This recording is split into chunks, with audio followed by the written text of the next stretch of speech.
Good day, I am John Kenneth Piasmas, your student and reporter, and for today's video, I am going to talk all about groundwater. At the end of this lesson, you are expected to first know the basic knowledge for the groundwater. Second, you are expected to understand the importance of groundwater to humans. And lastly, you are expected to learn the risk of contaminating groundwater. So what is groundwater?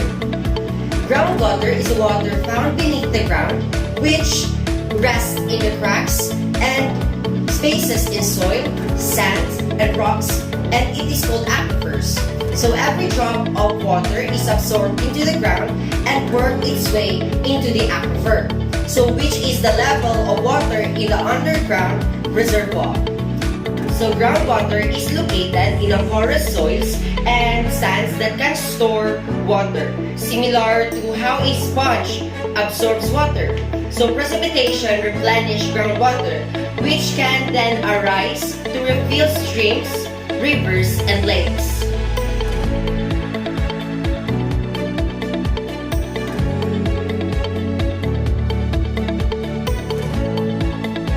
Aquifers are bodies of permeable rock or sediment that have been saturated by groundwater. As rainwater penetrates through the earth, groundwater fills an aquifer. It has the ability to travel through the aquifer and submerge by spring and wells.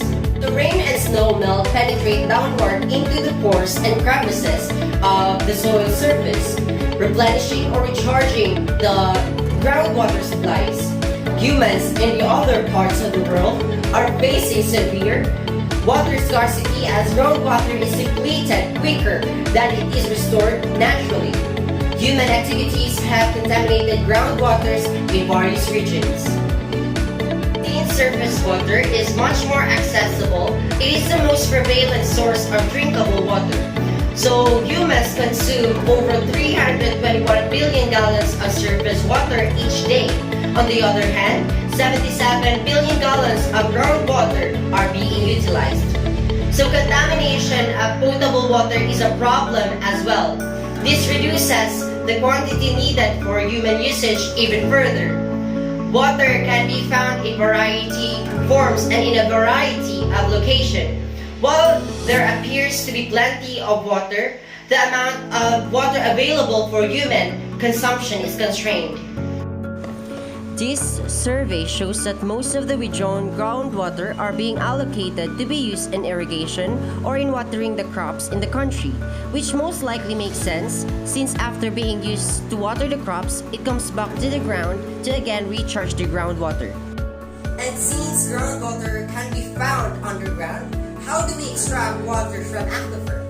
So, aquifer water is typically brought naturally to the surface by springs or might be released into lakes and rivers. A well built into the aquifer can also be used to retrieve groundwater. A well is a pipe drilled into the ground that collects and transports groundwater. A pump can be used to bring this water to surface. See in the image, an artesian well and a streaming artesian well are pumped into a confined aquifer, respectively, while a water table is drilled into an unconfined aquifer. The constrained aquifer's piezometric surface and the impermeable restricting layer between the confined and unconfined aquifers are also depicted. As this graphic demonstrates, well pumping has a significant impact on water levels below Earth, particularly in the area of the well. The water table can drop if water is extracted from the ground at a quicker pace than being supplied, either by infiltration from the surface or from streams, leading in a cone of depression surrounding the well. So the influence on the level of water table can be a short-term or long-term, and it might decrease a few feet or 100 feet. Based on the geology and hydrological characteristic of the aquifer. So excessive pumping can deplete the water table to the point that wells stop producing water and go dry. So, are you wondering how does water moves beneath the ground or beneath or in the aquifer? So, the permeability of the aquifer material has a significant impact on water flow in the aquifer. So, water may readily flow through permeable materials because they have interconnected structures or spaces that are both frequent and large enough. So, groundwater can travel many meters in a day through some porous materials, yet barely a few millimeters in a century in others. As the water flows slowly toward lower lying areas after entering an aquifer and is ultimately released from the aquifer by spring, seeps into streams, or is extracted from earth by wells. In 2010, NGWA lists 50 nations who extracted the largest groundwater. In the same year, NGWA also lists the 50 nations with groundwater having the largest share in total annual freshwater withdrawals, ranked by all water use sectors. So how does soil pollution affect groundwater? So groundwater pollution happens when a man-made material such as gasoline, oil, road salts, and chemicals contaminate the water, rendering it suitable for human consumption. So substance from the ground can pass through the soil into the groundwater. Chemical fertilizers, for example, can make their way into the groundwater surface sources over time.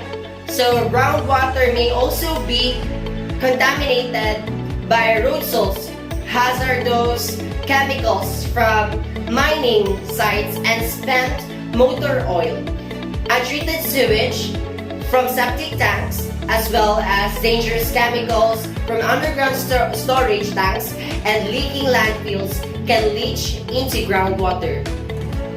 So these are the potential contaminants to the groundwater.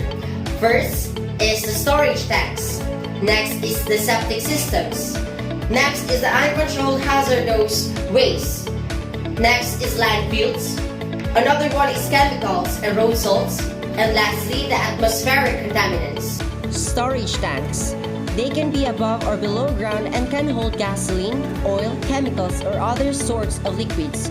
Over 10 million storage tanks are expected to be underground in the United States, and these tanks can corrode, break, and leak over time. There is a risk of significant pollution if the pollutants seep out and enter the underwater. Septic systems. Homes, businesses, and other structures that are not linked to public sewer system utilize on-site wastewater disposal systems. Septic systems are meant to progressively drain human waste underground in a safe and environmentally friendly manner. Uncontrolled hazardous waste. There are approximately 20,000 documented abandoned and unmanaged hazardous waste sites in the United States today, and the number is growing every year. Whether there are barrels or other containers sitting about that are full of dangerous materials, toxic waste sites can lead to groundwater pollution. Landfills. Landfills are the locations where our trash is taken to be buried. To prevent pollutants from entering the water, landfills are intended to have a protective bottom layer. Contaminants out from the field might take their way down into the groundwater if there is no layer or if it is broken. Chemical and road salts. Another cause of possible groundwater pollution is extensive use of pesticides and road salt. Chemicals include weed killer, insecticides, and fertilizers used on lawns and farm fields, as well as good utilized in homes and businesses. Atmospheric contaminants. Because groundwater is a component of hydrologic cycle, pollutants from other sections of the cycle, such as the atmosphere or bodies of surface water, can ultimately find their way into water supply. So with the problem mentioned, how do we keep the groundwater's integrity? So according to Smith, he stated that to achieve a sustainable water resource coming from groundwater, one must address First, the problem, and the most common problem is the rising of population and overusing or over-extracting from the groundwater. So if these problems are not addressed, the problem would arise and it may become permanent. So refilling the aquifer needs some time, and if human overuses and if recharging cannot keep up with the rate of the usage of human, it may pose a big problem because of the scarcity of water supply. So one more thing is when the aquifer is recharging, it is quite prone in contamination which risks the water's integrity. So groundwater.org lists some ways on how to preserve and conserve the groundwater, and these are the few. Groundwater.org lists some ways on how to preserve and conserve the groundwater, and these are the few. First is reduce the chemical use. By reducing the usage of chemical, one can prevent contaminating the soil, and if one uses chemical, it should be properly disposed. Next is reduce, reuse, and recycle. By following these 3 R's, we can lessen the possible contaminants in the surface. Another one is natural alternatives. One must use more natural product for house cleaning and growing crops and etc. Lastly is fix the drip.